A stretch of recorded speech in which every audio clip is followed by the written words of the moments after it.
Hello, YouTube family, Facebook family, biological family, and friends. Furthermore, hello, new acquaintances. I'm Carol Cortez on assignment, and that's called Mission Possible, to bless us all with information, both you and me. Welcome to AHEAD.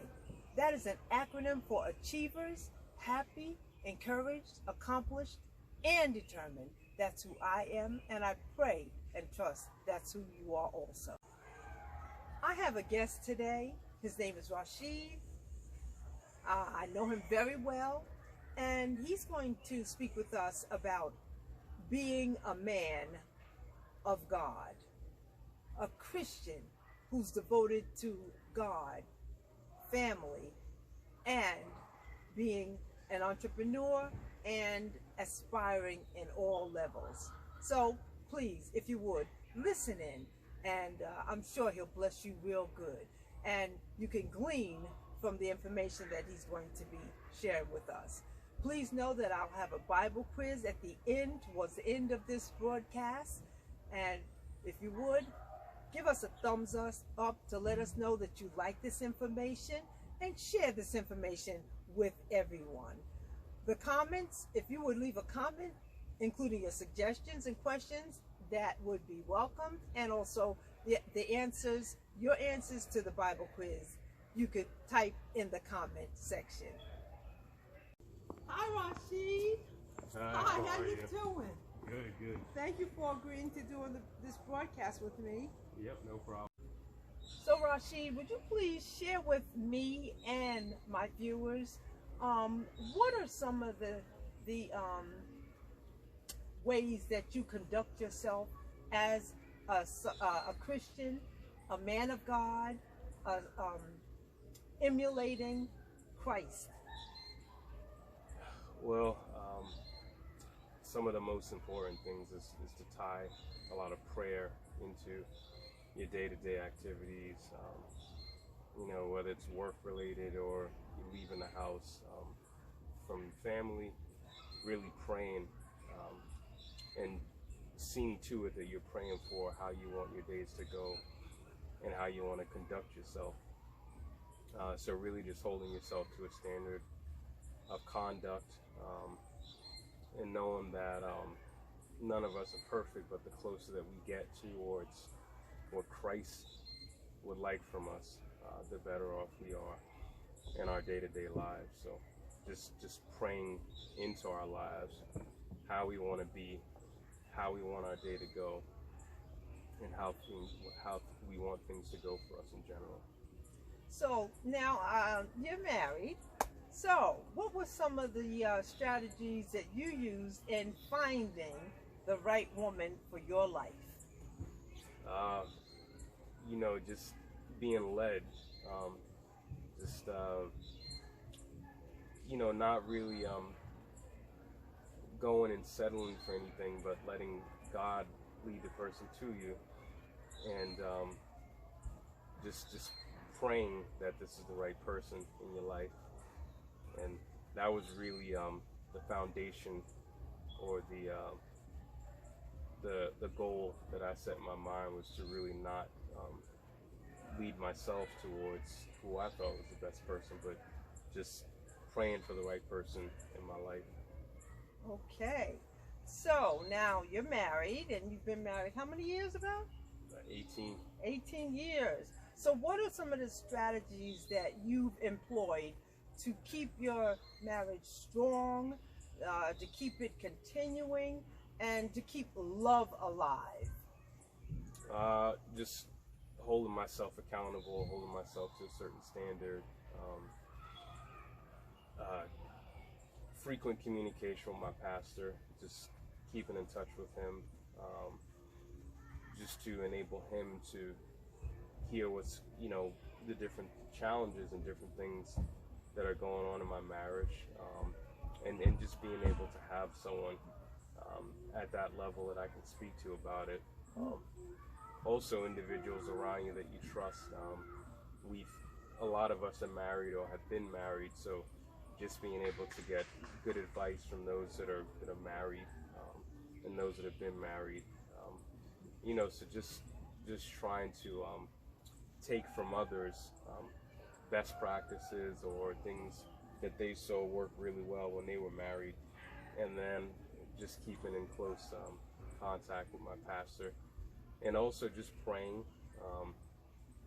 You know, me and my wife are imperfect, so just praying that we're able to touch and agree on, you know, where we see the marriage going, our goals for the marriage, and you know, it's not that you're gonna agree on everything, but just to know what the other person sees and to be able to see what their point of view is on different things pertaining to the marriage, and then being able to make a decision together as a team on what are the best things for your marriage, and also constantly you know, doing things that you did from day one, so going on dates and, you know, just doing things to keep the love alive and to keep the spark in the marriage, because some of us, we tend to get busy with work and with life, and you know, if you have kids, we all know how that can play into the marriage as well, in terms of just the responsibilities that can come along with parenting, but also being able to carve that time out for each other and make that a priority in the marriage. So through your union, you have 3 children. So what are some of the Christian tactics and ways that you conduct in being a father? Yeah, so the main thing for me is for them to be able to look at me and for me to be a model of a good parent, so to just try and be a role model as best as possible for them. They're watching how me and my wife conduct themselves, and someday they'll be parents, and they'll have their own kids. So for me, and that's very important for my son especially, is to show him a good example of a father, so that when he gets there, he can look back when I was parenting him and be able to really build off of some of those fundamental things that were established from him watching me. But just trying to spend as much time as possible with them. I travel a lot for work, so when I'm home, I just try and not to answer my phone and not to do things that are going to be distracting, just being able to spend good quality time with them. And really, you know, just having fun as much as we can as a family. You know, kids are not kids forever. They'll grow older and they'll go to college, and you know, it seems like a long time, but it just seems quick as well. So you have 2 girls, and how do you communicate with them, because you know that they're going to one day grow up and maybe look forward to marrying also, and how are they doing in school, all 3 of the children? Yeah, well, they're doing really well in school. Fumi, she's a straight A student. Folu is AB. They're doing really well in school. They're A and AB students. Okay. And it's been tough this year with what's going on with the homeschooling and the change, the amount of change in their environment. But they always do well with change and managing. We've moved from one state to another state, so they've done really well to stay focused despite meeting a whole group of new friends. But my wife sets a lot of the foundation in terms of learning and education, which is really important. She used to be a teacher, so a lot of the fundamentals in terms of educating kids and keeping them focused and just instilling certain discipline in them and ensuring that they're able to achieve high levels of academic achievement. That's been something that she's taken the reins and done most of that. Most of the time when I come home, a lot is already done. Okay. And I'm here to be dad and have fun with them. and then go back to work. So, your finances. Um, what kind of strategies do you use to maintain good financial stability for the family? I would say the number one thing is just giving back to God. We put a lot of focus and energy on that. So for us, that's really the first thing. And is giving back to God in what way? through tithing, Okay. also offering. So our income that comes in the house, we look to tithe on it, which you want to take 10%. Some do less, but 10% is what God requires of us. So we try our very best to maintain that standard in terms of tithing, and then we look to set money aside for saving. We have retirement accounts, so some of our money will go towards savings, which you need cash sometimes just for rainy day money. But what we put into our retirement accounts, we use that as deferred, to defer taxes on that money. Okay. And also to build a nest egg so that when we retire, 60, 65, we'll have that money to be able to continue to take care of ourselves when we're no longer working full time. But then also just diversification in terms of investing, that's important. So we have some real estate, and we have our retirement accounts as well. So just not doing one thing in particular, but just investing across multiple things that are going to help us in life as we age. And also for our kids, which is really important, is setting them up for college. They'll need money. They do have student loans that they can apply for, but we want to set them up as best as possible in terms of putting money into college 529 savings plans to help them so that when they graduate from high school, they have some money for college. Okay. So, to tie this together, being a man of God, an individual, a businessman, a husband, a father, what all ways can you share with the men in particular and the women, all my viewers, on how God has helped you navigate through it all? I mean, you mentioned that you have friends that are in the same category as you. They're married, they have children, some of them. You speak with your pastor.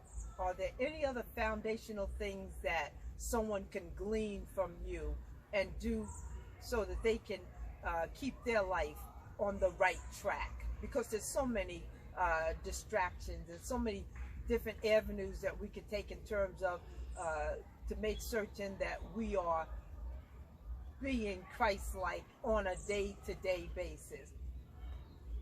Yeah, I think the most important thing is to do certain things on a day-to-day basis. Just try and build good habits into your daily life. Prayer, listening to motivational messages, listening to faith-based music, or it doesn't necessarily have to be faith-based music, but just doing things on a day-to-day basis that's really going to uplift your spirit. Also putting like-minded people around you.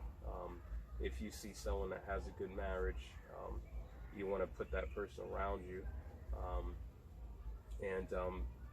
These types of people will help you build your character as a person and as a husband and as a wife. The people you don't want to be around are people with bad marriages or that constantly say bad things about their spouse. You just want to have like-minded people around you that'll really give you inspiration and hope when things are going really well and maybe when things are not going as well. these people will constantly give you inspiration and hope. So, I know that most Christians have one foundational thing along with prayer that they can attribute to staying on the straight and narrow in terms of typifying Christ with your lifestyle and as an individual. What would that one thing be for you? I would say the one thing is to extend grace. Yes. You know, marriage requires patience and grace, and you just doing according to the other person how you want them to do for you. So just being fair. Okay. And one thing I'm looking for is a book. I would definitely say the Bible is That's what I'm looking for. probably the number one book. That's the number one. Yep. They say that is the most sold book in the entire world. Mm-hmm. Mm-hmm. And I know me, I read it a lot, and a lot of things that decisions that I make are founded in it. Mm-hmm. So, okay. Well, I want to thank you for sharing your time, your thoughts, your experiences. Oh, and also good parenting. Always, having a parent that you can go to and ask questions about how they may manage something or how they may go about something is very, very helpful in your marriage as well. So I wanted to make sure I didn't leave that out. Okay, thank you so much, and thank you for listening in. Once again, I pray that you say a thankful word towards Rashid for sharing all this information to us, and I ask that you please, if you would, check in on the Bible quiz questions that I have towards the end of this video. In particular, I don't have the scriptures where they're found at this very moment, but I will type them in the comment section. So please, in my detail section. But one question that I would like to ask for the Bible quiz is, what was Abraham's name before God renamed him? And the second question is, what was his wife's name before God renamed her? Okay, so you'll find both of those books, both of those answers in the Bible, and I'll type the scripture that you'll find it in, so that for those of you that don't readily know, we'll have some kind of guidepost to follow. So I want to say once again, thank you for checking in and watching my broadcast. I thank you, Rashid, for all the information you shared. Please, if you would, click on like. Let me and YouTube know that you like this information. They do analytics to check on how people are responding to the material that I provide to you. If you would, if you haven't yet, click on subscribe and subscribe to this channel so that you can find out what all we're having available to you. And click on the bell. Ring the bell next to the word subscribe. Share this information, if you would, with any and everyone that you can. Let them know this information is available. I have other broadcasts which include guests covering different subjects, and I have broadcasts concerning saving money successfully, buying corporate stocks, and then most of all, I have a lot of broadcasts concerning being a good person, living a Christ-like life. And I give you scriptures and all. So I want to say thank you for checking in. Please, if you would, stay blessed, stay encouraged, and stay connected with me. And I will talk with you real soon. Type in the answers to the Bible quiz and stay blessed.